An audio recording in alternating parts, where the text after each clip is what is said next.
Yo people, how we doing? And check it out, I've got a very, very special guest, legend here, guy who's brought so many players through.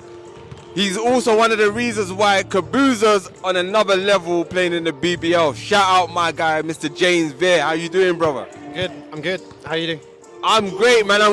Thanks for asking, So talk to us what you've been up to, what's going on now, You was a coach in the Lions and you stepped back and now you're coaching the Division 1 team. How's that been so far? It's been good. I mean, this is always been my, passion is coaching the younger guys and the academy team. So, that's always been, my kind of strength, I guess. And we've got a good team, good group of youngsters. So, yeah, hopefully we can continue to do good things this year.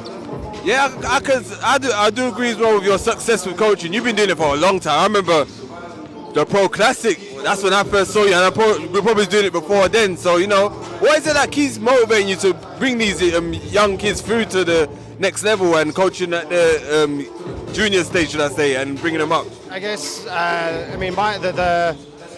the thing for me is to try and to get these players to, a next level, whatever that might be.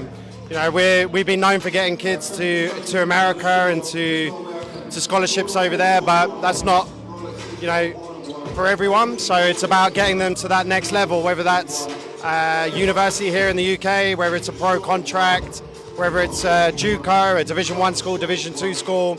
And for us, that's what we want to try and do and make sure that they learn some life lessons along the way.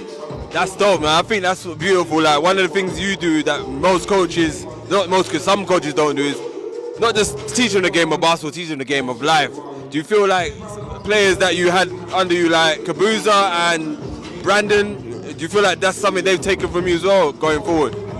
I think that we don't want to take all the credit for those kind of guys either. I mean, like, especially someone like Bradley, he went through the Myersco system and he learned a ton of stuff from the guys there, and I only had him for 1 year, so I don't want to take any credit for Bradley at all. Similar with Brandon as well. Brandon had some great coaches before he came to us, so we've been lucky in terms of we've had some players that have had some great coaches before they came to us.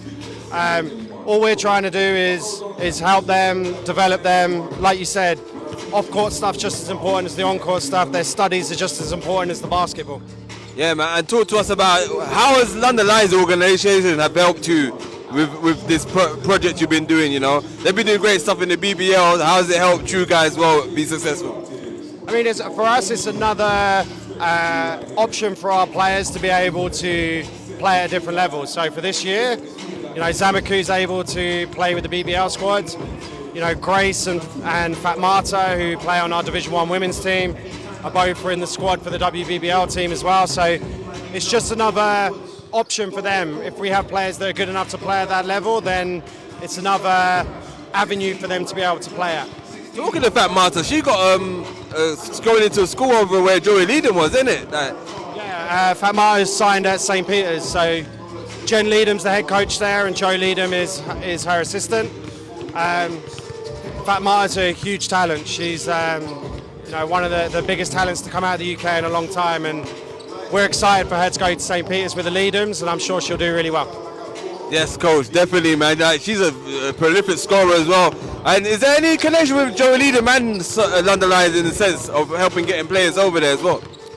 Now Joe's working at St. Peter's. I think Joe and Jen are passionate about UK hoops and British players, so I think they're always going to be having a look at the British talent and trying to see if they can get in there first before some of these other Division 1 schools. I speak to both Jen and Joe a lot about British talent, so I'm sure they'll be back again trying to get some of the best British girls over to their university. And also talk to us about the league you're coaching right now, Division 1. Talk about some of the teams these guys are facing, how they handled not say pressure, but handled going against teams like Worthing and the teams like Hemel, like Thames Valley, Cavaliers. There's some strong teams there. How have they handled going against those teams that are great experienced players?